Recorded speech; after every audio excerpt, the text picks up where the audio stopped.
Since 1877, the purebred dog has been celebrated in New York City at the Westminster Kennel Club Dog Show. Only the Kentucky Derby boasts a longer continuous run as a sporting event. Luckily, pet trendologist Charlotte Reed is a huge fan of Westminster, and she's here to teach us more about the famous event. So I love when you're here because we get to learn a little bit more every year, and I feel like I'm almost an expert. I mean, after last year's, remember last year's trivia game we did? I love purebred dogs. I love all dogs. And really, Westminster, whether you have a rescue dog or whether you have a purebred dog, really is a celebration of all dogs. And it's a great way to learn about your breed or your mixed breed dog. Yes, and I know a lot of us, we like to see the dogs and we enjoy watching, the competition, but we don't really know everything that goes into it. So why, from your perspective, you're an animal lover, why should it be on our bucket list to go one time? Because, like I said, it's a celebration of dogs. All these great dogs in one place, like the yearly Dog Olympics or the Super Bowl, so it's great. I mean, Ty here, English Toy Spaniel, Morrow here is wearing Team USA. So, and it's distinctive, something that represents Americana, that we've really perfected over the years. And it's just so lovely. And for something that's 142 years old, you can imagine all of the history that's gone by. Well, that's my question. Yes. 149 years ago, it started. 142 years ago, it started. So I know you have a couple fun historical tidbits of other things that were around then to give you the idea. Okay, well, think about it like this. President Grant was the president in 1876. That's the year ketchup was invented. Who doesn't like ketchup? Okay. The Battle of the Little Bighorn took place, Custer's last stand, where Sitting Bull and Crazy Horse basically killed 5,000 American troops, which is unfortunate. Wild Bill Hickok, if anybody's a Western fan, he was killed that year due to a card game.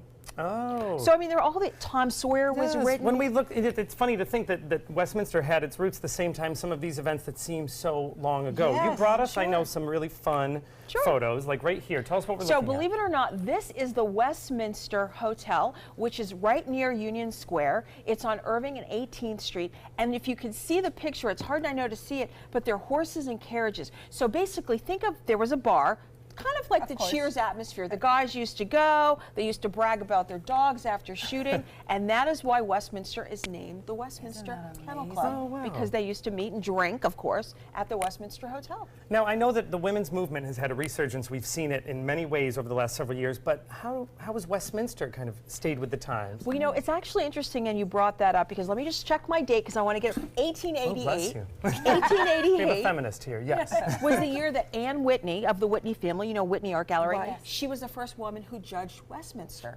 Oh. Okay, so, and Nellie Bly, the famous journalist, she wanted to go around the world in 80's days like the man who went before her. Well, she showed her Maltese. So everyone was happy to see her. And then just recently, the Board of Governors admitted their first woman. Her name is Dottie Collier. So that's really exciting. And her husband, who has passed on, he was also a member. And she's judged Best in Show many, many times. Wow. She's very well respected in the dog world. Well, speaking of judging, I know that there are certain, dogs that have been repeated winners and continue to be celebrated. So tell us a little bit about Warren Remedy. Well, that was a smooth-coated fox terrier, and I believe he won 2 years in a row, and then he skipped a year, and then he won another year. He's won 3 times. That's a good-looking dog. So that's actually really interesting. Yes. Only to be compared to one of the very well-known handlers, Peter Green, who also has won as a handler 3 times. Oh, now and he's a terrier man. Fox Terriers are very popular. 3 times now the Fox Terrier has taken home the big prize. Fox Terriers are, and you remember Asta.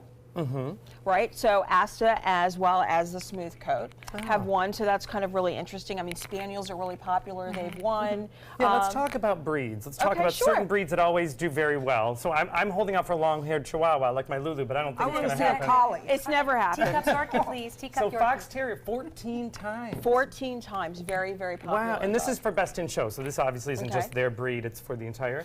And terriers. So terriers do very well. Scottish Terriers? Scottish Terriers. Now, actually, Scottish Terrier won with a very wonderful gal named Angie. And actually, that was the year that we all went to Donald Trump's office, because if you recall, his mom is Scottish, so he wanted to meet the Scottish Deerhound. And that's actually the same time I met Donald Trump in his office.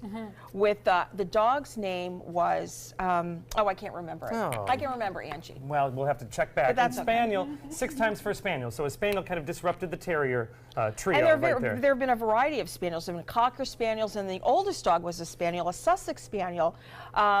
And that was really interesting because that dog was 10 years old when it won. Oh, all right. So there's hope for my Lulu. Now I know you collect memorabilia from the show because you've gone numerous times, and I know there's a toy down there. Joey, I've been going since I was 5, but I'm not going to tell you how long I've been going for, because then everyone in Sarasota would know how old I am, which is a lot older than But do they give out? Are there different well, there's souvenirs always for each memorabilia. year? There's the catalog. There's the show guide. This I love. This toy. Okay, so this came from the 70s. It actually, Pedigree at one point was a sponsor of the dog show. Now it is Purina, so I want to make sure. And actually, they did a series of dogs, and it was Rottweilers, Collies, some of the more popular dog breeds. I found this about a year ago. It's the last piece of my collection of these series of dogs. So they did 4 series, so it's really kind of that's cool. Well, Charlotte, thank you so much. I want to show you can one hear. more thing. In just One a more bit, thing. you can hear Charlotte on her radio show, The Pet Buzz, on WWPR, or you can visit her website,